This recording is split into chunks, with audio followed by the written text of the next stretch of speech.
The time is now 10 o'clock, and I will call this meeting of the District of Columbia Board of Ethics and Government Accountability to order. I am Bega Board Member Melissa Tucker, and I am chairing this meeting in the absence of Bega Chairperson Norma Hutcheson. This meeting is being held at the Board of Ethics and Government Accountability, located at 1030 15th Street Northwest, Suite 700 West, and virtually. Joining me today for this meeting are board members Charles Nottingham, Felice Smith, and Darrin Sobin. Together, the four of us constitute a quorum for this meeting. Since it was first posted, there have been no changes to today's agenda. And board members, I would ask that you now take a moment to review it.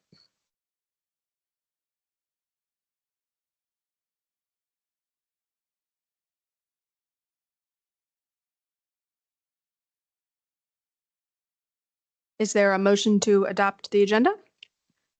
I'll offer the motion that we adopt the agenda for today's meeting. Second. The motion has been moved and seconded that we adopt the agenda for today's meeting. If no one has any comments or suggestions, all those in favor of adopting the agenda, please signify your approval by saying aye. Aye. Aye. All those opposed say nay. Okay. Hearing none, the board has adopted the agenda for today's meeting. Also before us today are the December 2025 draft meeting minutes. Will all members please review them, and will a member make a motion that we consider approving the meeting minutes afterward?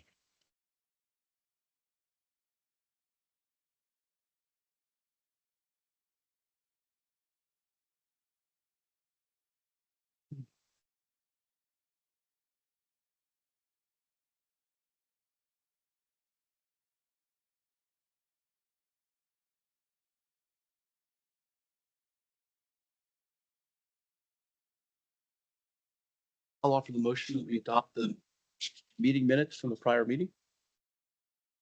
Second. It has been moved and seconded that the board consider the approval of the December 2025 meeting minutes. Does anyone have any questions or changes, suggestions? If not, all those in favor of approving the minutes, please signify by saying aye. Aye. Aye. Anyone opposed? Hearing none, the board approves the December 2025 meeting minutes. Next, we will hear a report from the Office of Open Government. Director Allen, please proceed. Thank you. Good morning, Presiding Member Tucker and members of the board. I am Niquelle Allen, Director of Open Government, and I am pleased to present this report on the activities of the Office of Open Government, or OOG. Our mission is to ensure that all persons receive full and complete information concerning the affairs of the District of Columbia government and the actions of its officials. Since the last board meeting, OOG has continued its work to ensure that the District of Columbia's operations are transparent, open to the public, and promote civic engagement. To that end, OOG has enforced the Open Meetings Act, advised on the Freedom of Information Act's requirements, and provided training on those transparency laws. OOG has proudly served as advocates for an open and transparent government. The first matter is Open Meetings Act and Freedom of Information Act advice rendered by the office. Advisory opinions. I have not issued an advisory opinion since the last board meeting. Informal advice. Since the last board meeting, OOG has responded informally via email, telephone, or teleconference to requests for assistance as follows: 7 requests for Open Meetings Act advice, 16 requests for Freedom of Information Act advice, and 13 requests for technical assistance with open-dc.gov. The next item is meeting monitoring. OOG staff attends public body meetings in person and remotely to ensure compliance with the Open Meetings Act. They also inspect public bodies' websites and OOG's central meeting calendar for public meeting notices and records. OOG's attorneys provide legal advice on Open Meetings Act compliance and take corrective action if necessary. Since the last board meeting, OOG's legal staff have attended 10 public body meetings and no corrective measures were communicated to public bodies. The next item is training and outreach. 47th Annual Council on Government Ethics Laws COGL Conference.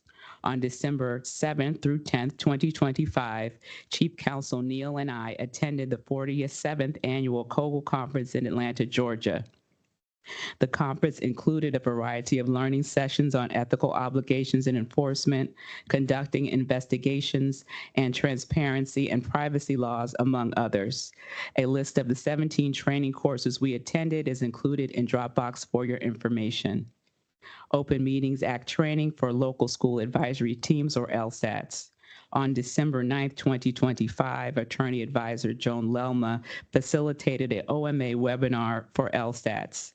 Attorney Advisor Anthony J. Skirbo attended the training virtually. Open Meetings Act training for boards of trustees for public charter schools. On December 10th, 2025, Attorney Lelma facilitated an OMA webinar for boards of trustees of DC public charter schools. Attorney Skirbo, Brandon Lewis, paralegal Kimberly Brown, and IT specialist Kevin Brown attended the training. Digital Government, or DGI, Electronic Transfer Best Practices Workshop. On December 11th, 2025, Attorney Lelma attended DGI's Electronic Records Transfer Best Practices virtual workshop facilitated by Rebecca Baker, Director of Digital Access, the United States National Archives and Records Administration, or NARA, and Catherine Nevis, Principal Records Management Consultant, Faith Systems and Software Incorporated.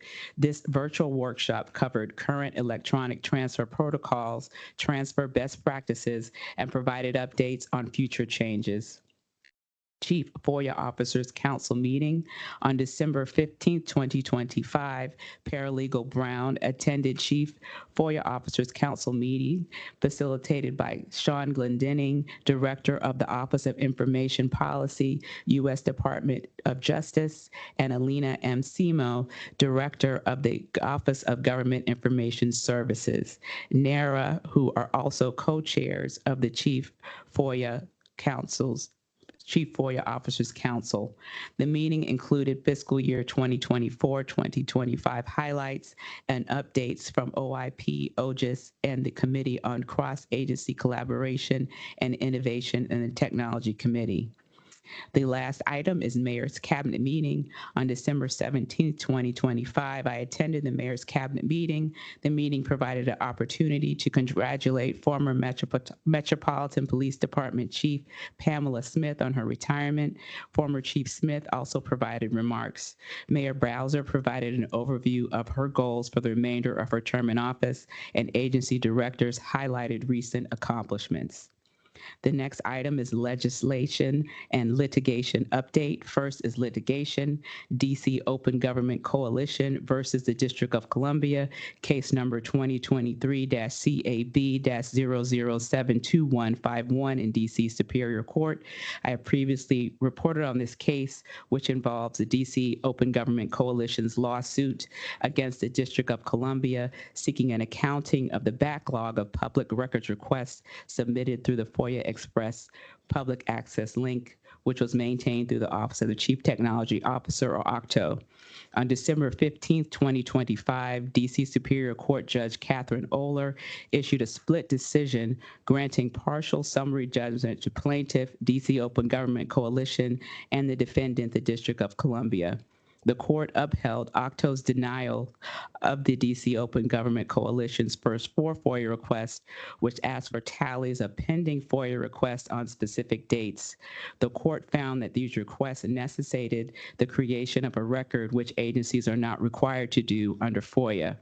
On this point, the court stated, quote, because the total number of requests and a certain status was not already a data field in FOIA Express, and OCTO did not regularly produce reports showing that number, the FOIA officer was required to perform an analysis of FOIA Express data to ascertain the number. Accordingly, the court concludes that responding to plaintiff's first 4 requests required creation of a record. Concerning the 5th FOIA request, the court found that OCTO had failed to meet its preservation obligations. The agency converted the requested data into an unstitched format while migrating from FOIA Express to the district's new platform, GovQA. In other words, the data was not connected and ready for end-user consumption. While OCTO assured the court that the FOIA Express data would remain preserved in an accessible state, the agency later argued that the old data had become so inaccessible that it would take more than 8 hours to search, exceeding the time limit imposed by DC FOIA. Accordingly, the court found that the plaintiff was entitled to summary judgment on this request and ordered the district to produce responsive records regardless of the time now required to respond. A copy of the court's order is in Dropbox. United States versus DC Board of Elections, case number 25 CV 044003 in DC District Court. On December 18th, 2025, the U.S. Department of Justice, or DOJ, filed suit against the District of Columbia Board of Elections, DC BOE, for refusing to turn over the district's complete unredacted voter registration list. The factual allegations are that on July 11th, 2025, the Attorney General of the United States, through her representatives, contacted the DC Board of Elections seeking information regarding how the district's compliance with federal election law. DCBOE responded by a letter on August 6th and provided data which DOJ alleges was selective and incomplete. On August 14th, the Attorney General of the United States made a written demand for the DC Board of Elections to produce the complete voter file, including voters' full names, dates of birth, residential addresses, and either driver's license number or the last 4 digits of the Social Security numbers as part of a nationwide investigation into alleged noncompliance with federal voter list maintenance requirements under the National Voter Registration Act and Help America Vote Act. DOJ further alleges that the DC Board of Elections refused to provide the requested data, citing DC privacy law, specifically DC FOIA Exemption 2, DC Official Code Section 2-534A2. DOJ argues that this refusal violates Title III of the Civil Rights Act of 1960, 52 U.S.C. Section 20703, and is asking the court to order production of a complete voter record. A copy of the complaint and DOJ's memorandum in support of the motion to compel production are in Dropbox. OOG staff will continue to monitor this case. Legislation and proposed rulemaking is next. Legislative action regarding the Freedom of Information Act. I have previously reported on Bill 26-0265, the Fiscal Year 2026 Budget Support Act of 2025, which was introduced by Chairman Mendelson on May 27, 2025. The bill passed unanimously on first reading by a vote of 10-2 on final reading on July 28, 2025. It was signed by the mayor on September 4th, receiving Act number A26-0148, and was transmitted to Congress on September 10, 2025. It became law on December 6, 2025. The bill provides authority for implementing the district's FY26 budget and includes Freedom of Information Clarification Emergency Amendment Act of 2025. This emergency amendment of DC FOIA was introduced to clarify the scope of exemptions and created a new exemption for particular data or records that the Criminal Justice Coordinating Council, or CJCC, and the District of Columbia Sentencing Commission receive from a court, federal agency, or federally established agency. A copy of the bill remains in Dropbox. Legislative action with implications for the DC Freedom of Information Act. On December 22nd, 2025, Councilmember Nadeau introduced Bill 26-0555, the Deadline Accountability Amendment Act of 2025.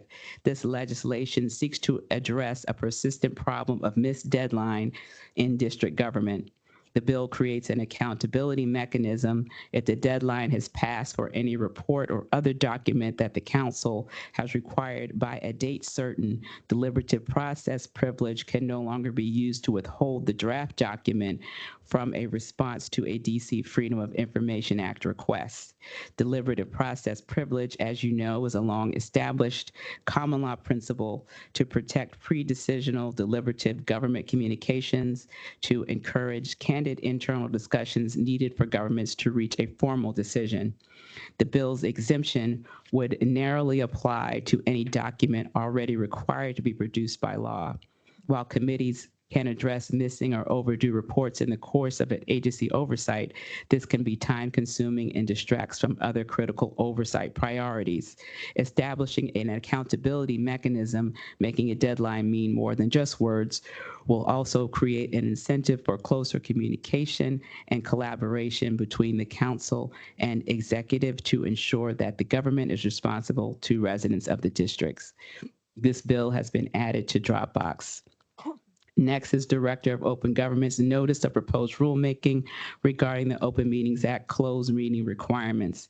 On January 7th, 2026, I issued a notice of proposed rulemaking, which creates a new section that sets forth the procedural requirements public bodies must follow to enter to close meetings.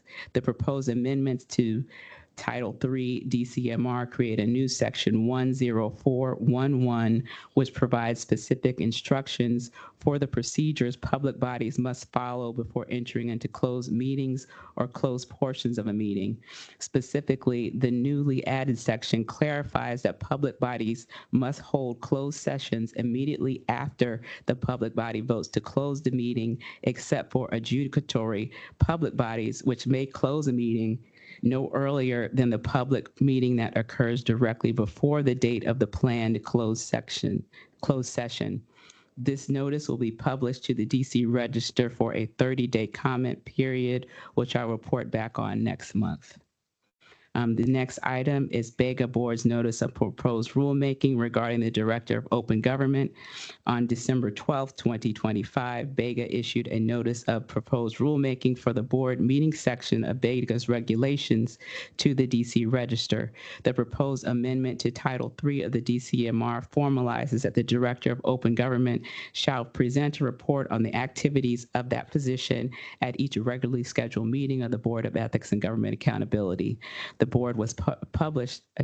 notice was published to the DC Register on December 19th, 2025 for a 30-day comment period, which will conclude on January 19th, 2026. Last in my report are administrative matters, FY27 meeting with the city administrator on the budget. On December 10th, 2025, I, along with Director Cooks, presented Bega's FY27 budget submission to the city administrator. The mayor did not permit agencies to present budget enhancement requests for additional funding, but we made them aware that the proposed budget was insufficient to meet Bega's requirements. Next is Bega's performance oversight hearing. Chairperson Hutcheson, Director Cooks, and I received correspondence from Councilmember Brooke Pinto on December 19, 2025, in her capacity as the chairperson of the Committee on the Judiciary and Public Safety, the committee. The committee will hold its annual performance hearing for the District of Columbia Board of Ethics and Government Accountability on Wednesday, January 28, 2026. I look forward to reporting on OOG's accomplishments in FY25 and OOG's goals for FY26 later this month. And last, OOG congratulates trial attorney Brandon Lewis. OOG is pleased to announce that Attorney Lewis has been promoted to serve as OOG's trial attorney. Attorney Lewis served remarkably well as OOG's attorney advisor, and we wish him great success in his new role. This concludes the Office of Open Government's January 8th, 2026 report. I'm happy to answer any questions the board may have. Thank you, Director Allen, and congratulations to Mr. Lewis. Does anyone have any questions? Can we go back for just a second? Well, congratulations, Mr. Lewis, also well-deserved. The legislation that you mentioned on the deliberative process. So as I understand it, then the problem that they're trying to fix is that an agency like Bega that has an annual reporting requirement on our annual best practices report, is those deadlines are getting ignored and they're not being, and these required reports are not being submitted. So what's going on? Like, the agency is using the deliberative process exception as a reason for not submitting them? How does that work? So I assume these are our EOM executive agencies that are not responding to council requests, and they are not going to send documents that are not complete to the council. I think this also relates back to the budget documents that the court has ruled that they can't hold deliberative, but it's situations like that where the council is asking for information, the executive's not providing it, or providing redacted copies or just waiting. So this is punitive to them, saying that you have to give us the incomplete documents now. You can't say you can withhold them. You have to give us what you have if you're not finished by the time period that we're giving you. Are we taking a position on this bill? We haven't thus far. Wow.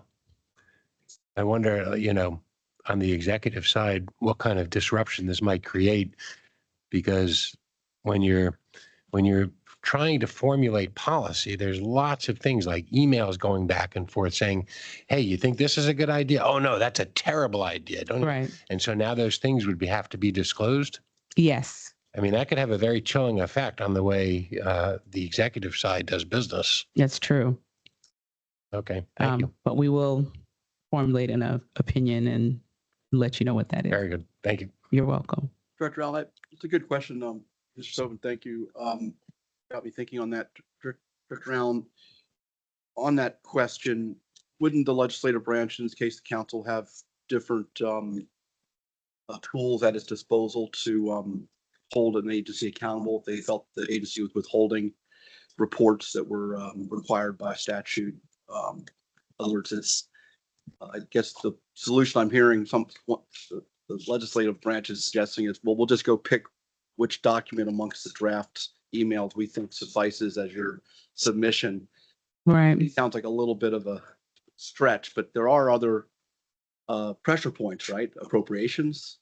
That's right. Oversight hearings. Yes. Et cetera.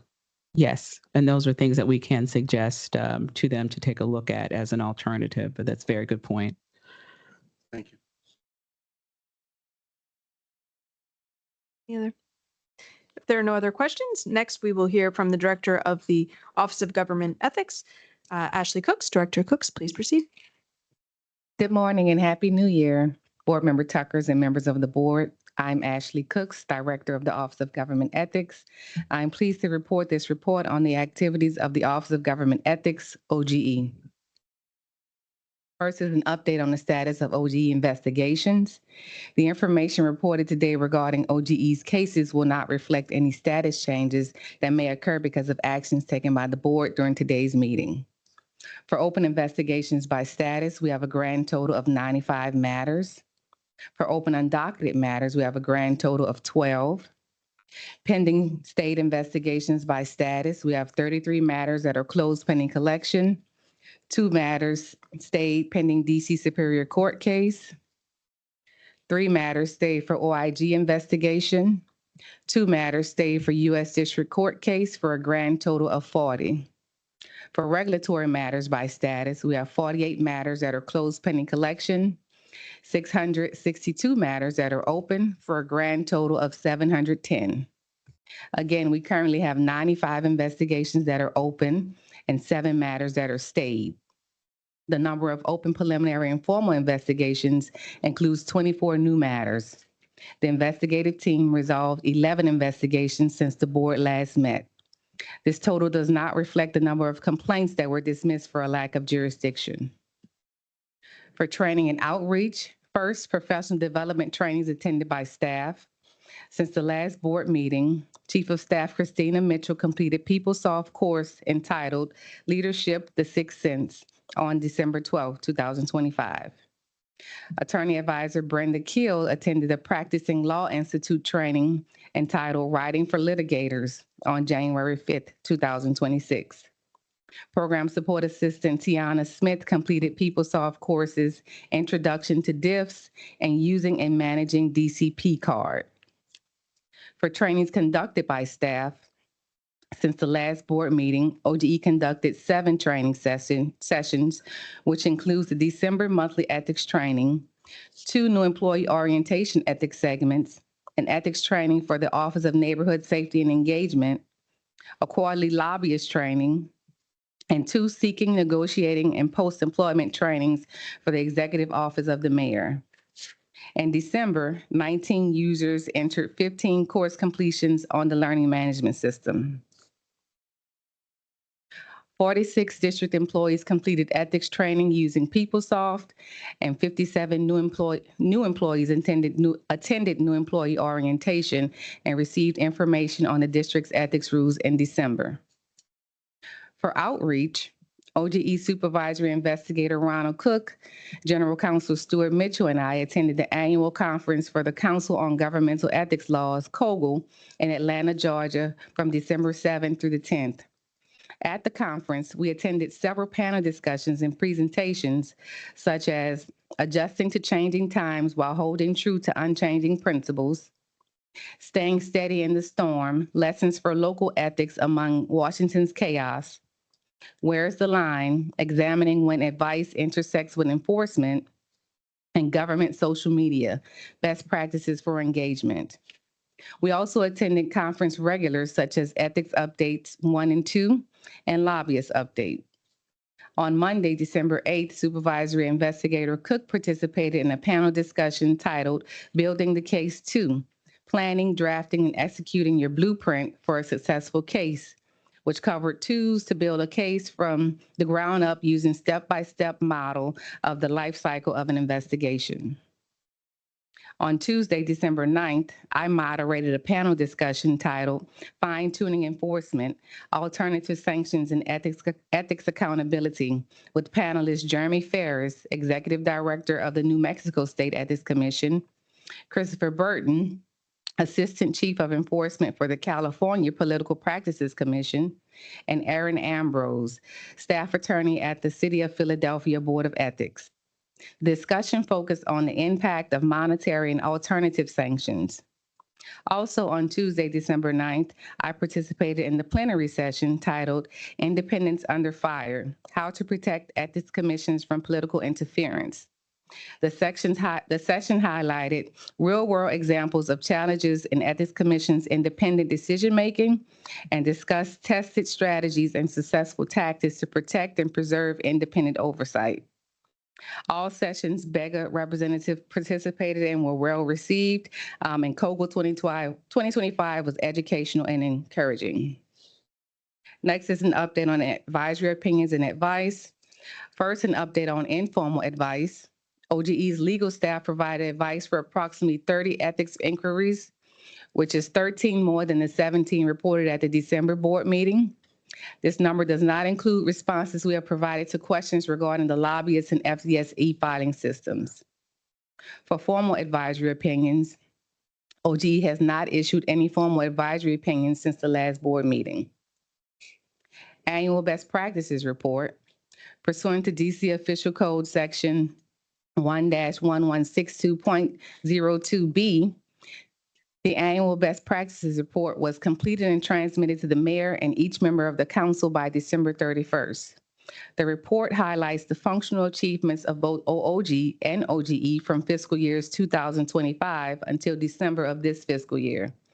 It also includes recommendations for actions that will strengthen the district's ethics, rules, and transparency laws, thereby strengthening the district's public integrity. A copy is in the Dropbox.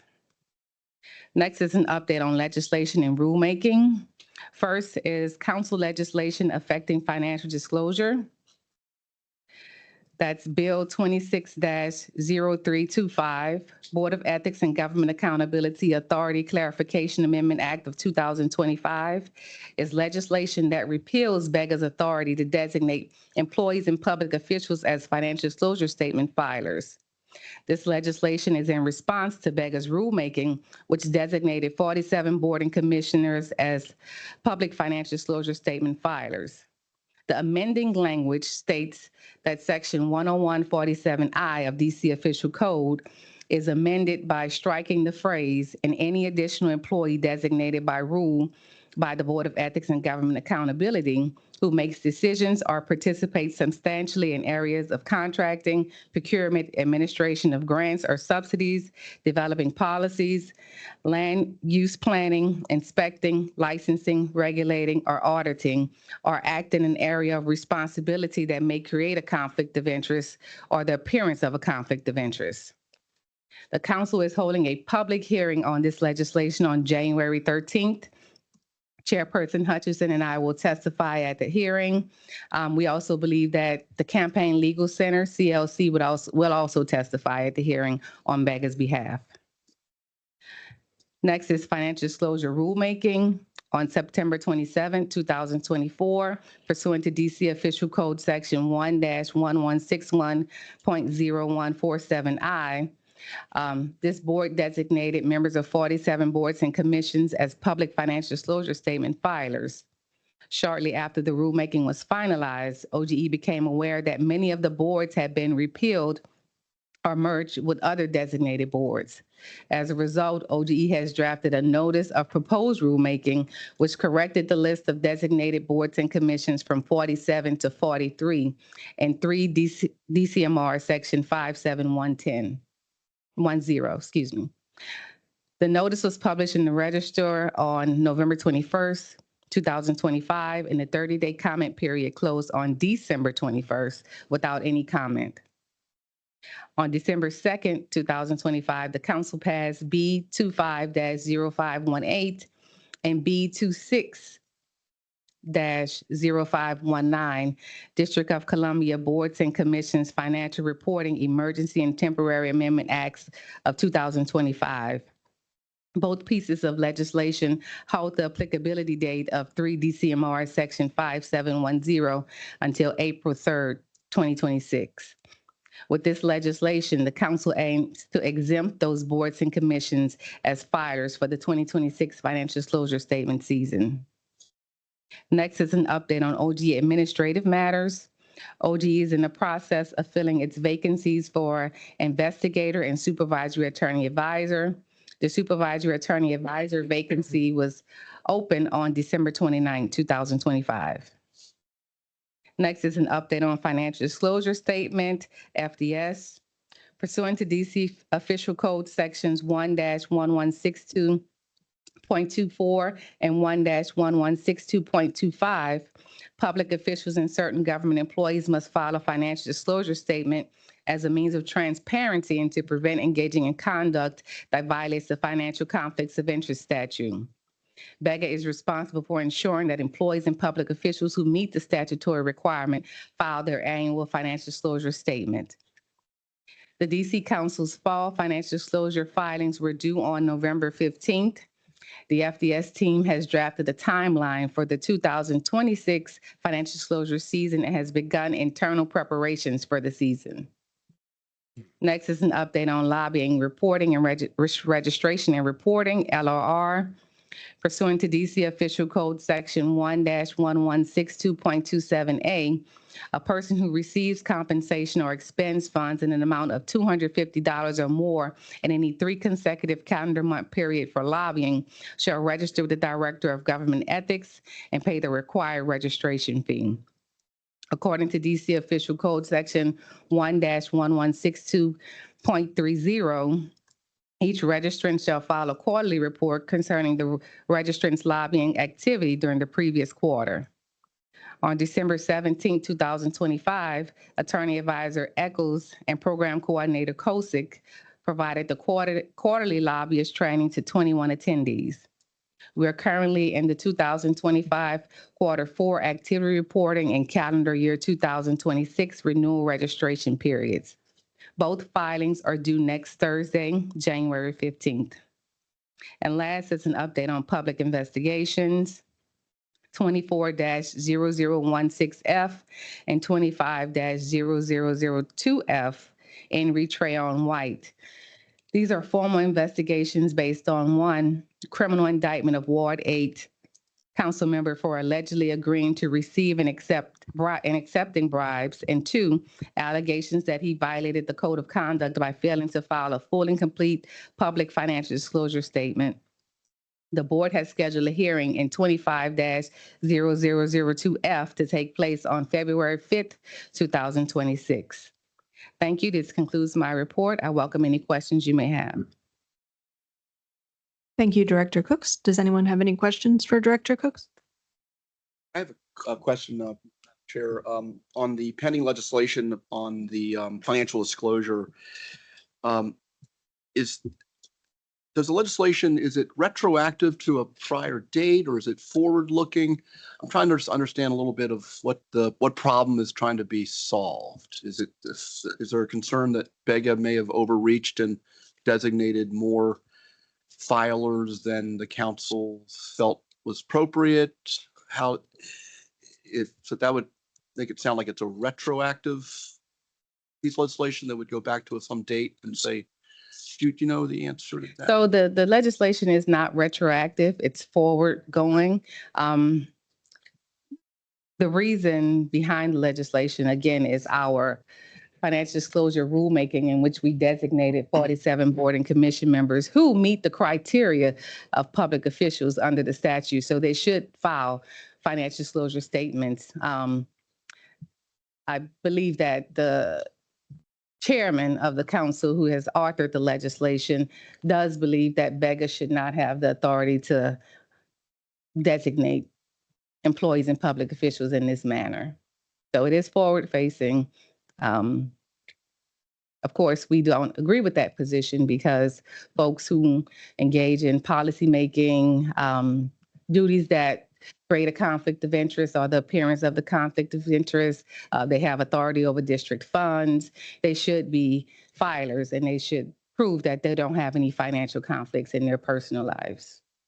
Thank you. Just a quick follow-up. So if this legislation were to become law, presumably the council would reserve that discretion or that prerogative to itself to decide what agencies or what personnel or board members of different boards and commissions would be required to file financial. So would that put us in the posture of having to be regularly appearing before council as they consider creating new boards or commissions to advocate that the council not forget to consider adding financial disclosure requirements? Yes, that's if this legislation passes, then there will be no entity except the council that could designate those entities, those boards and commissions when they're created. If the council decides to designate them when they create the boards. So we would have the opportunity, if we know that a board is being created, to weigh in to let the council know that these, based on the duties of the board and commission, that they should be filers, but no one else would have that authority except the council. And then just the last question. Thank you for your patience on this. If the legislation that's proposed were to become law, would that remove any current boards or commissions that are currently required to make financial disclosures, or is it? I guess I'm going back to my forward-looking question. In other words, to go back and change 47 to 32, or what happens once it becomes laws? So under the under 47I, there are already certain board and commissions that are listed as filers. Those are 2E board members. They're automatically listed in the statute, so they have to file. Because the legislation is not retroactive, then the 43 that we designated, they will still have to file. It just will affect any new boards that are created or any boards that we didn't include in the list, or that maybe they changed their duties and they might now fit the definition.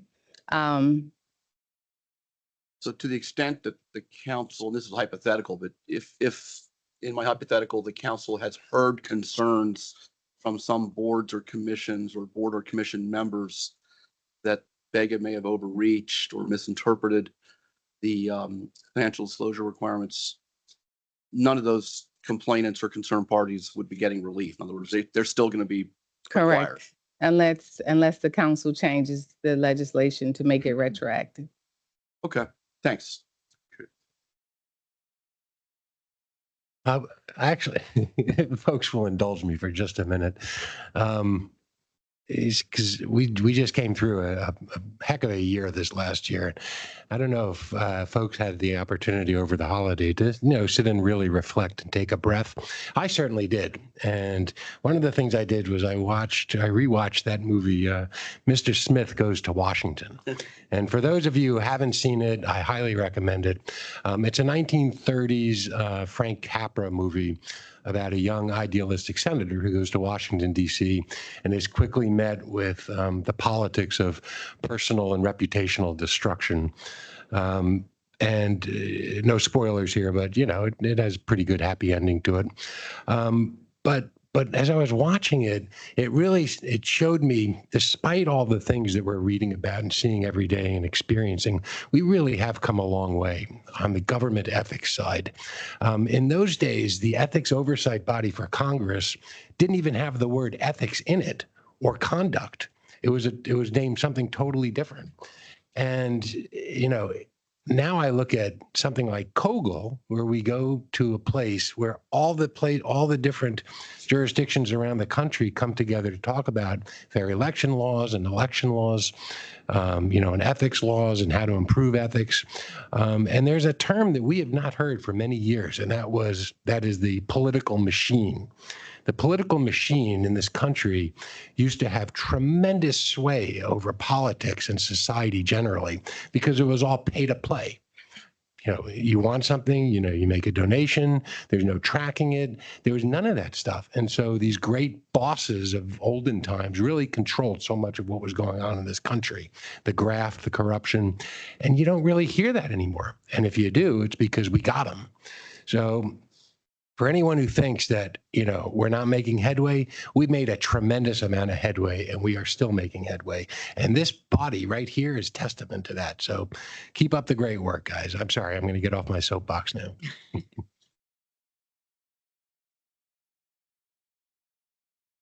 Okay.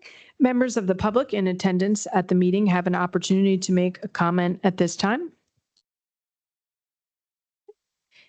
Hearing none, we will proceed with the next item on the agenda. And the next agenda item is a closed session to discuss ongoing confidential investigations pursuant to DC Official Code 2-575B14, to consult with an attorney to obtain legal advice and to preserve the attorney-client privilege between an attorney and a public body pursuant to DC Official Code 2-575B4A, to discuss personnel matters, including the appointment, employment, assignment, promotion, or performance evaluation, compensation, discipline, demotion, removal, or resignation of government appointees, employees, or officials, pursuant to DC Official Code 2-575B10, to deliberate on a decision in which the Ethics Board will exercise quasi-judicial functions pursuant to DC Official Code 2-575B13, and to discuss contract negotiation strategies pursuant to DC Official Code 2-575B2. May I have a motion to enter into executive session? I'll second that motion. Okay. The motion has been moved and seconded that the board enter into executive session. All those in favor, please signify by saying aye. Aye. Any opposed? Okay, the motion passes unanimously. Board members, please move over to, we're actually going to a new room today at the end of the hallway for the executive session. We will return to this meeting after the conclusion of the executive session to report out any matters decided, finish any other business, and to adjourn the meeting. Thank you. It is now 11:58 and we are back on the record. We have one matter to report out. The board approved an amended notice of hearing in matter number 25-000-2F in Ray Trayon White. And in the amended notice, this hearing changes the time of our hearing in this matter from 10 a.m. to 12 p.m. on February 5th. It is now still 11:58, and this concludes the meeting of the DC Board of Ethics and Government Accountability. The next board member will be held at the Board of Ethics and Government Accountability here at 1030 15th Street Northwest, Suite 700 West, and virtually on February 5th, 2026 at 10 a.m. Thank you, everyone. Thank you.